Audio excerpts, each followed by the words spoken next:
You're listening to The Sound of Pursuit. Today's show is a podcast about the perception of private investigators in the public eye. Today, we're going to explore the impact of a single individual on an entire profession and how one man's outlaw behavior and high-profile clients shape the public's perception of private investigators as shady and unscrupulous individuals. I'm John Nardizzi. I'm an investigator and author in Boston. And today we're going to talk about Anthony Pellicano, California private investigator who gained notoriety for his aggressive tactics in his work for Hollywood celebrities. Pellicano's illegal methods and the high-profile case against him became a symbol of the worst excesses in the private investigation business, reinforcing negative stereotypes and making it harder for legitimate PIs to build trust with clients and the public. But Pellicano's case also highlighted the need for greater regulation and oversight of the PI industry to prevent similar abuses of power and unethical behavior in the future. Today, anyway. So just read that last sentence. Yeah. Let me go back. But Pellicano's case also highlighted the need for greater regulation and oversight in the PI industry to prevent similar abuses of power and unethical behavior in the future.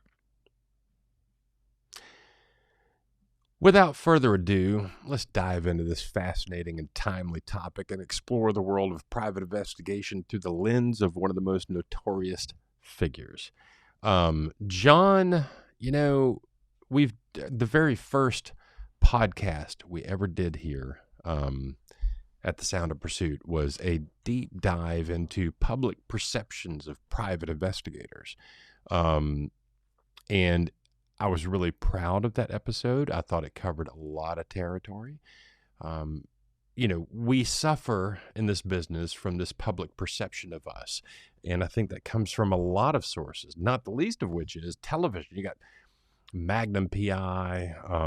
Rockford used to carry around like a fake business card printer, and he would carry a gun and knock people around and break into buildings and stuff like that. And people think that's what we do. Yeah. And I'm sure you have gotten phone calls where somebody will call your office and immediately say, I need to hack into somebody's email. I know that's what you guys do, right? Because I've seen it. I've seen it on TV shows. That perception of investigators as shortcut artists or having the technology and the means and the willingness to take shortcuts that other professionals are not is out there. And Pellicano's case is really the ultimate, especially on the technology side, because he really was doing some advanced wiretapping that's beyond most people. And I think, you can go all the way back to, this some people call this the second oldest profession after prostitution. And intelligence gathering and no holds barred sort of things. It's been sometimes out there. Sometimes I feel like we're in the same profession. Yeah. Well, they may be better paid than we are. Yeah. But in the 1960s, I was looking back because of Pellicano in particular. In the 1960s, people tend to forget. Hal Lipset was an investigator out in California who actually testified in Congress about the use of transistors in small recording devices. And the famous case was the olive and the martini that he sort of demonstrated in front of Congress. And the idea was sort of that, again, investigators as that agent of the individual against oppressive governments, the FBI in that era with Hoover, that we would be able to sort of counteract that by using technology. So he was very forthright about PIs using these devices in the 1960s. And then Congress apparently they were fascinated by his discovery and his talk, but they actually ended up passing wiretapping laws a couple of years later that really only allow the government to do it under certain circumstances. So that's sort of the genesis of why, this sort of eavesdropping, wiretapping stuff has gotten into the PI field.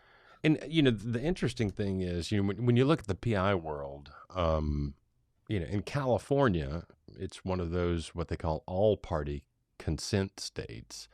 And if you record a phone call, even if you're a party to the phone call and you don't have consent from everybody else, you can fall afoul of federal wiretap law because the state law says everybody has to be informed and consent to the recording.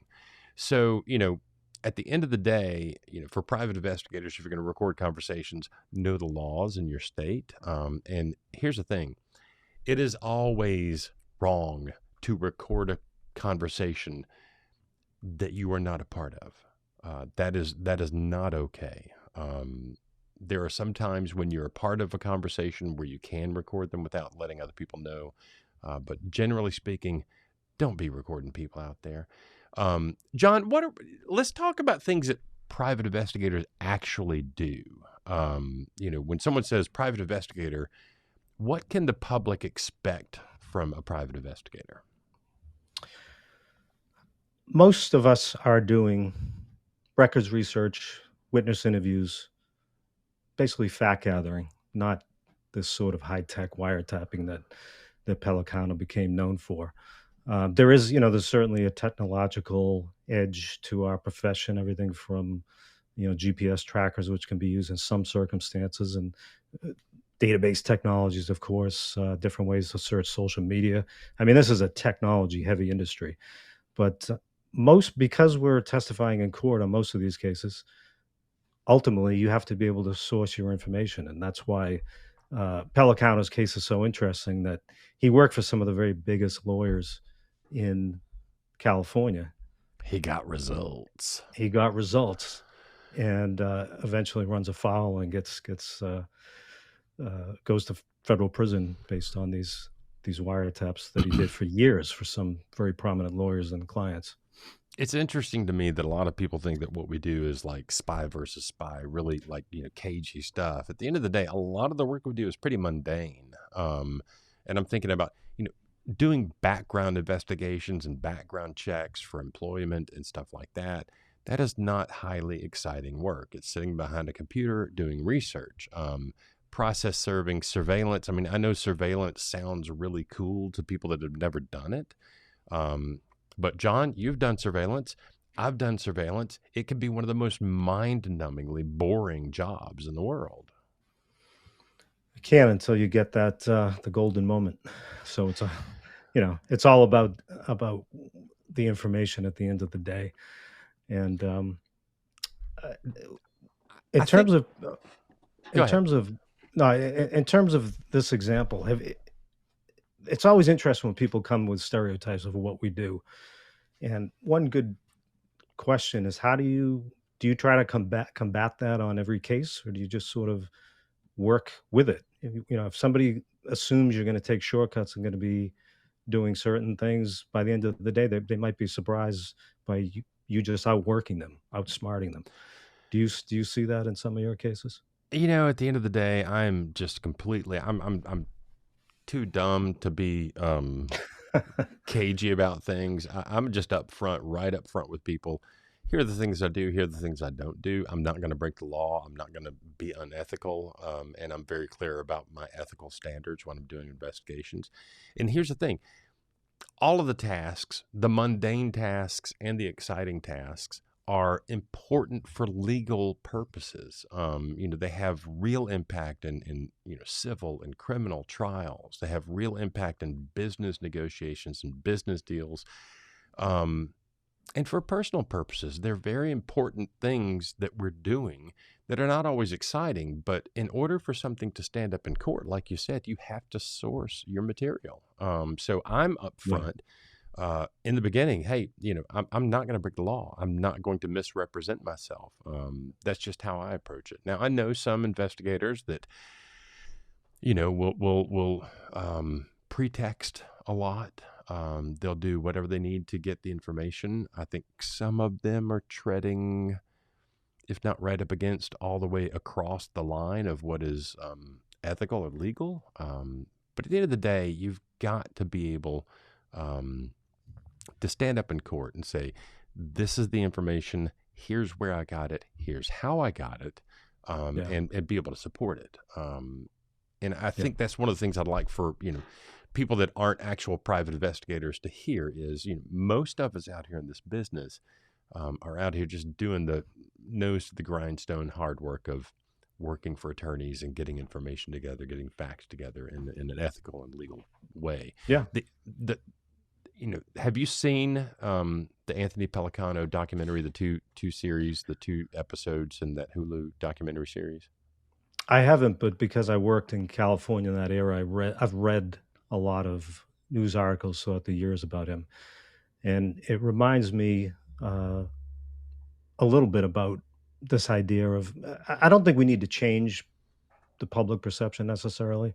I mean, if Pelicano is going to be out there doing what he was doing, and that stereotype is out there, what are you going to do on every case? You can't really overcome that. But it, it, it sometimes it can actually help you because I remember working on a civil case years ago in California and Pacific Northwest. It was a trafficking case, and we were doing interviews on an Indian reservation, and they were older owners of these smoke shops, and our client was accused of trafficking unstamped cigarettes to these owners of these smoke shops. And the government was doing interviews with 4 or 5 armed agents, very heavy-handed, guns at their side as they're doing interviews. On the flip side of it, they were laughing at us because we were showing up one on one, going to people's homes, talking to them, explaining to them patiently, this is what the case is about. We know, it involves us. You have different interests, but it's going to involve you. And here's why. They didn't always love us, but they appreciated that we were stand up people about it. We were well dressed. I even had my nice pair of cowboy boots working in Montana. So I mean, it was a great example of there was a certain stereotype out there that people were going to take shortcuts. We were not going to do that. We presented a very professional, thorough uh, presentation to everybody, and we handed the government their ass in 2 hours. Jury came back, NG not guilty. Go ahead, do your interviews with 4 or 5 armed guys of these 60 to 70-year-old Indian owners. We won. So in the end, we kind of worked against that stereotype of sleazy, underhanded investigators, and I think that's one way to deal with that problem.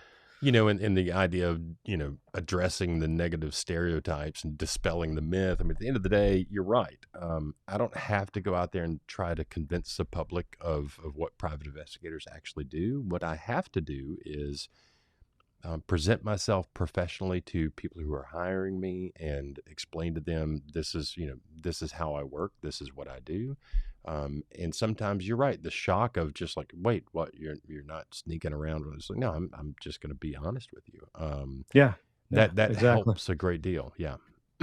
And I'm um, sure I've had people tell me who have said, "I've never dealt with an investigator before, and I had a lot of fear, yeah. in thinking about you coming to see me, but this was actually a delightful conversation. I appreciate that you explained everything, and I know where I'm at in this case. So having that sort of low bar, I think you can actually use that in a positive way in some instances. Yeah, I was speaking with a potential client just this morning about a case. His son is in jeopardy, charged with a murder, and he and his wife were discussing whether or not to hire a private investigator. And he voiced some concerns about, I think it's kind of off. I'm like, no, it's totally on board. I did tell him, your son has an attorney. Um, Maybe the attorney should hire the investigator and not you. And he was like, oh, I never thought about that. But I don't think Yeah, we have to dispel the myths. We just got to be out there and do the work in an upright and non-covert fashion. exactly. Um, Yeah. One of the things that came up, this Anthony Pellicano documentary is getting a lot of traction on Twitter and social media. People are talking about it, and it is shocking. I mean, I've watched the first episode. I'm just like, really? That's how people do business? Um, do you think that there's a need for greater regulation or oversight of private investigators? In certain states, like Colorado, for example. uh, that's a whole different topic. But I mean, I think most state licensing laws are pretty strong. I think it would I think you could do a little more with continuing education, and because I think that's where people run afoul of changes in the law. So a lot of times we see law enforcement personnel come over to the private investigative field, and they've been operating under certain procedures, and they don't realize like, hey, you can't do that when you're working Yeah. on a civil case. You can't do that. You can't say things that you used to say as a police officer. So I think in that regard, I think continuing education in terms of the vast number of laws that apply to us in every area, civil litigation, criminal cases, background checks, I think that would help a lot. But I'm for really, I'm someone really, who's I'm really glad you brought that up because, the Sound of Pursuit is brought to you by PI Education, and we offer online education for private investigators. We offer live virtual education for private investigators. And, not all states require licensure for private investigators.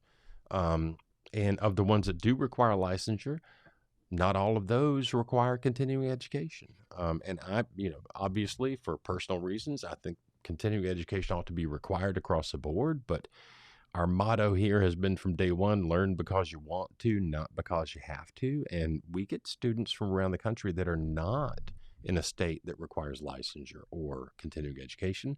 They want to do the education because they want to learn something. So I think, all joking aside, obviously I'm a fan of CE, and I probably get 35 to 40 hours a year of continuing education personally, that I don't have to get, because I want to stay on top of these things. Um, any other thoughts on regulation? that's it about regulation. But I think for somebody who is going to go over the deep end, any amount of regulation is not going to stop somebody who's willing to set up shop. I mean, did you see some of the footage of the war room? There's some term that he used for his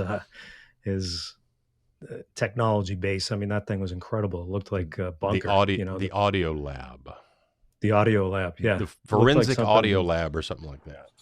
Yeah, something a military a base would have. He was ahead of his time, and Yeah, on that point, I think the biggest takeaway for me is how Anthony Pellicano went down for wiretapping, but all the attorneys that he worked for, like Burt Fields and some of the others, skated completely free. Even though there's documented evidence that he was literally reading transcripts from phone calls during meetings with clients. That's incredible. And I think that's very telling on who pays the price. If you're an investigator working for an attorney and the attorney's pushing you to go beyond, they're not going to be the ones that pay the price. You will. yeah, almost never. And I have what I consider to be a really, really good set of attorney clients, and I love them. They're friends. Um, we have never run up against a situation where it was even a question of whether they're going to back me on something. But at the end of the day, if you're out there doing, shady work for shady attorneys, trust me, the attorney is not going to have your best interest at heart. That's right. We had a similar case here where an attorney was working with the investigator who was taking some shortcuts years ago on phone records, and same thing happened. The attorney skated the PI of, I believe, lost his company, lost his license. So again, the title of Pellicano's biography says it all: the Sin Eater, right? I think that's it. It's crazy, crazy. So Well, John, it's been a couple of weeks since we've gotten to do this. I know you've been on the road. Did you have a little vacation time? yes, I did. I spent some time in the Pacific Northwest and did some hiking in, I'm sorry, the Southwest, Colorado and Arizona, Oh, nice. Rocky Mountains. Oh, Saw good, my daughter in Colorado. It was fantastic. good. Great time to get out of New England. I love it. Well, um, I think that's our show for today. John, thanks for joining me. I'm glad you were able to do it. And for those of you who listen to The Sound of Pursuit, we are sorry for not having been here for the past couple of weeks. Um, I have been, as Mike Spencer would say, in the tall grass lately. I have Hmm. been totally buried in work, and John's been on vacation for a couple of days. We're back, and we'll come to you once a week as often as possible. going forward with the Sound of Pursuit. I'm Hal Humphreys. I'm John Nardizzi. We'll see you next week.